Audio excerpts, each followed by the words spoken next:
நம்ம மழை போல நம்பி இருப்போம் ஒரு காரியம், இந்த காரியம் நடக்கணும்னு சொல்லி. அந்த காரியம் நடக்கலன்னு உடனே நம்ம என்ன ஆயிடுவோம்? சோர்ந்து போயிடுவோம். நம்மளுடைய கண்களுக்கு தெரியும் இந்த காரியம் நடந்தா நல்லா இருக்கும்னு சொல்லி, ஆனா அந்த காரியம் நடக்காது சில நேரத்துல.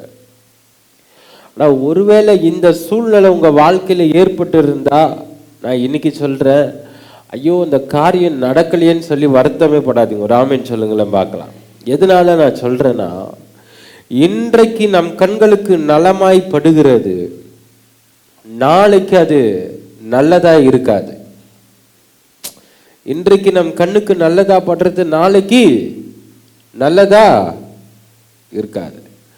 நம்ம இன்றைய நாளை மட்டும்தான் பார்க்கிறோம். நம்ம எந்த நாளை பார்க்கிறோம்னா இன்றைய தினத்தை மட்டும்தான் பார்க்கிறோம். ஆனா நாம் வணங்குகிற தேவன், நாம் ஆராதிக்கிற தேவன், அவர் இந்த நாளை பார்க்கறது கிடையாது, நம்மளுடைய ஃபியூச்சரை பார்க்கிறார். எத்தனை பேர் ஆமென் சொல்ல முடியும்?